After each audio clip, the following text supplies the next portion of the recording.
You are listening to the Intentionally International podcast. I am the Reverend Matthew Laferty. And I am the Reverend Anitra. We are two Americans living in Europe and involved with English-speaking congregations in non-English-speaking countries. This is the second of 3 episodes in our series with the Reverend David B. Smith. David is an ordained minister of Word and Sacrament in the Presbyterian Church, USA. He is currently completing a Master of Arts degree in Ecumenical Studies at the University of Bonn. And as part of his graduate studies, David conducted a survey of English-speaking congregations in Europe and in Asia on their approaches, practices, and beliefs with children and youth ministries. David brings ministry experience with children and youth from other assignments prior to his relocation to Bonn, Germany. I am the Reverend Anitra.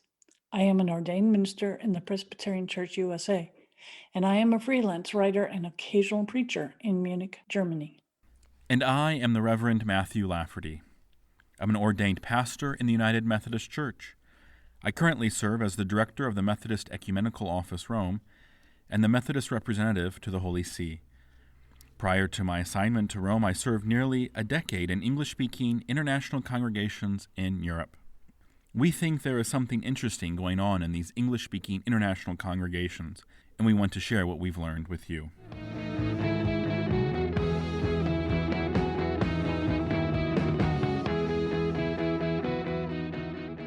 One of the things I'd be interested in hearing more around is also in relation to these questions around resources and how much maybe resources dictate these questions or lack of resources that are available for Christian education, for youth formation, for discipleship, for young people.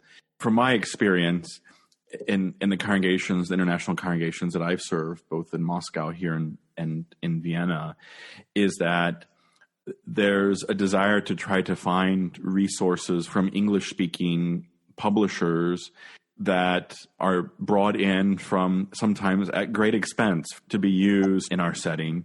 And then we open them up and start looking at them and say, wow, these are, our children look at these and have no idea what these pictures are. They're so specific to a national or cultural context that doesn't translate to where we are in our international congregation. Or they sometimes seem to be addressing denominational priorities that, even though in my current congregation it's a denominational church, some of those denominational priorities are not at all, there's no awareness in our congregation either. And so maybe you can talk more about how resources also plays into this question, and if there was something that you learned about resources and access to resources from the survey. Certainly. I think that the question you raise is perhaps the most practical and the most profound, because you point out that, one of the biggest problems in doing Christian education and faith formation in these contexts is just accessing the resources to do that. And in the few international congregations where a professional youth ministry or children's ministry staff is a possibility, that looks differently than it might in a volunteer-based ministry. And I think, just to give you some numbers before I get into how people are addressing this, one of the things, you have to be careful when speaking of percentages with such a small sample size, but I will do it with this one. 60% of the people who responded said that they still use what we might call in the U.S. a Sunday school model, sort of a classical classroom model approach to children and youth ministry. And I'm not saying that to be pejorative at all. I think it's interesting, though, because as folks who are sort of engaging in critical reflection on what youth ministry looks like or could look like in the future are certainly going away from that model for the most part, it's interesting to see that in 60% of the congregations who responded to this survey, their ministry is still very much identified as classroom-based Sunday school model as we might imagine it. And I'm not picking on international churches with that, because I think that might be true more broadly of churches in general. But it's instructive because it has to do with this question of how do you get resources. If you are unable to access all these fancy new books telling you about new models of youth ministry, if you do not have access to a staff person who has been shaped in those approaches, then you are going to say, well, we don't know exactly what all those fancy things are, but we can do this and we can do it relatively well.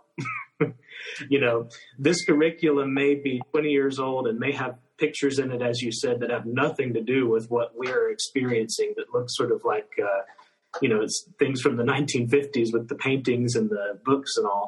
Of course, we've heard about transient versus non-transient populations in congregations, which are realities, right? There are people coming and going and people who are staying. And in some communities, larger group of one than the other, and sometimes it's mixed and things. We've talked about access to resources, the staff and volunteering.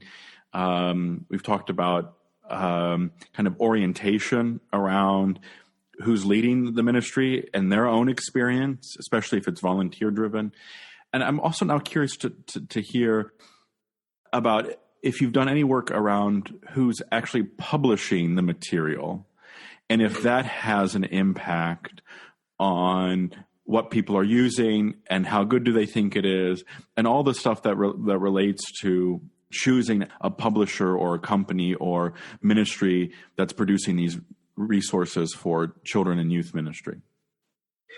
Certainly. So one of the things we asked in the survey had to do with the question of where are you getting your materials, your curriculums, and even beyond curriculums, broader resources. And we gave several options and then also left possibilities to get specific later on. So some of the options might be a denominational curriculum. If your church is part of a Methodist, as yours is in Vienna, Matthew, part of the Methodist World Mission, then possibly you would have access to sort of Methodist publications. Other congregations might as well from their denominational backgrounds. Then, you have sort of non-denominational publishing houses, individual thinkers or authors who have created their own, and so on. All these options exist in pretty much any context. One of the results, though, point us to the fact that most people, and this is not that surprising, gravitate toward non-denominational resources that are published by a publishing house that is not necessarily associated with a denominational body. But secondary to that, when asked, how do you use those materials, almost everyone said, and this is not really surprising either, that it's a cut and paste approach. We use what works, we ignore what doesn't.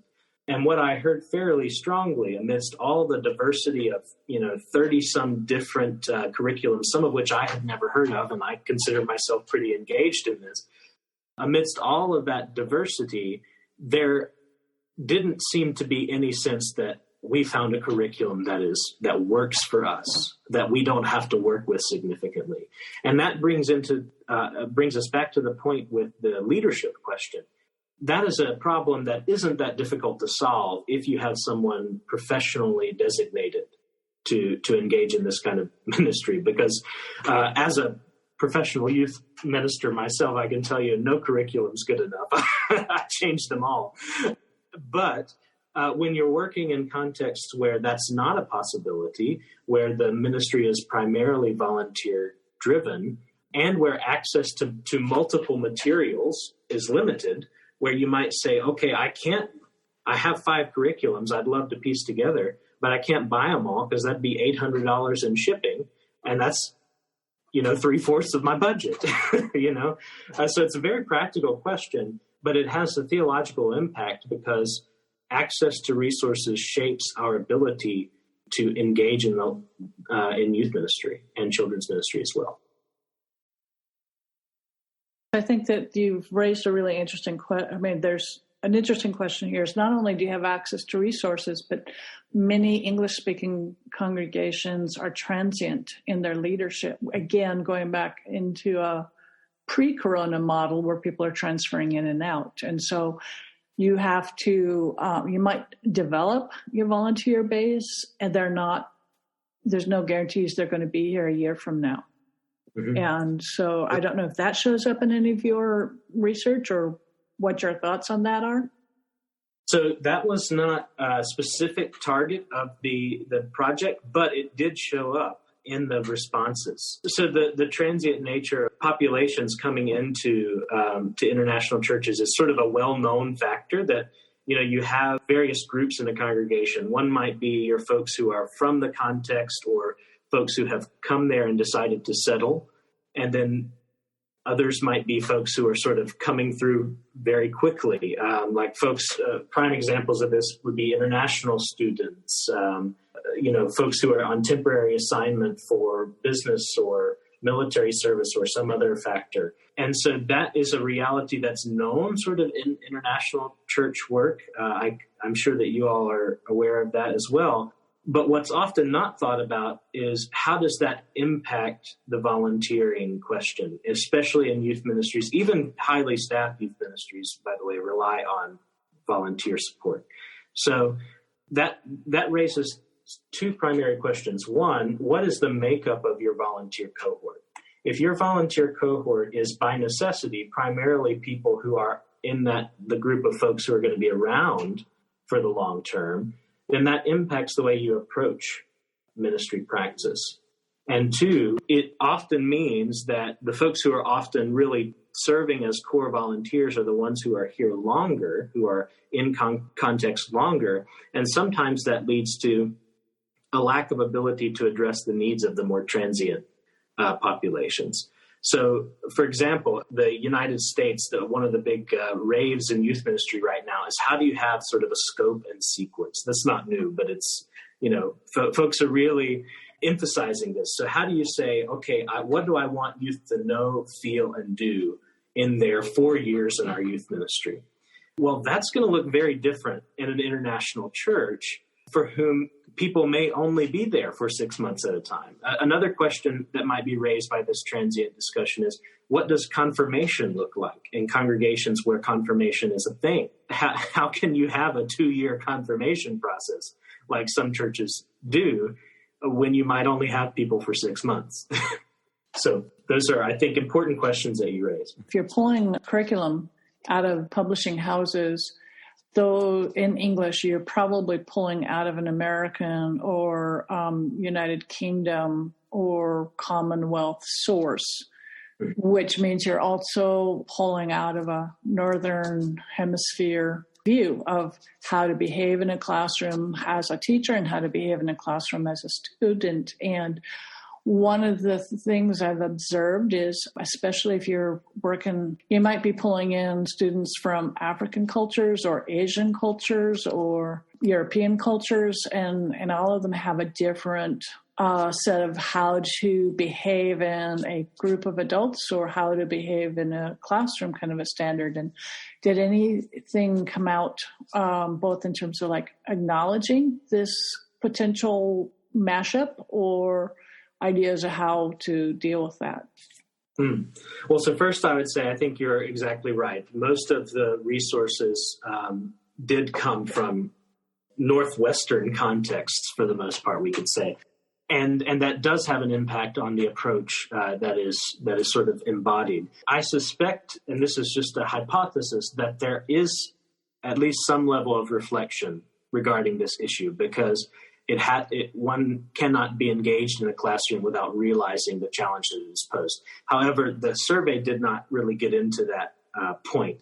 One thing I will say, though, that is significant in sort of the background research and intercultural work in general has to do with what it means to lead small groups, right? So in churches that are moving towards small group models, or who are at the very least trying to work within the Sunday school structure to allow for more participation of young people, that was certainly something that came out in the survey, that there was a desire to help young people to take the biblical story on in their own life and to actually participate in the life of ministry. So you have those ideas, and that's great. But the way you approach that and the way your curriculum suggests that you ought to approach that is culturally based, and certainly will be, at the very least, have to be adapted depending on context.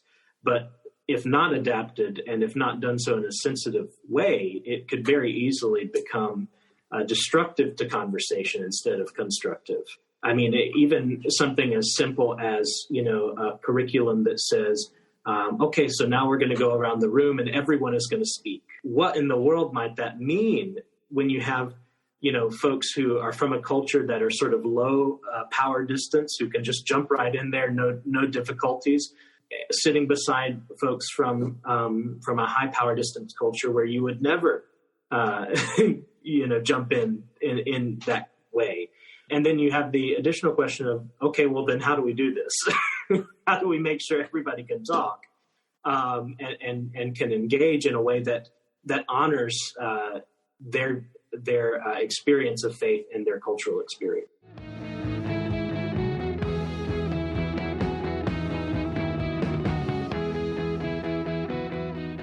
There is another episode with David in our 3-part series on children and youth ministry in English-speaking congregations in non-English-speaking countries.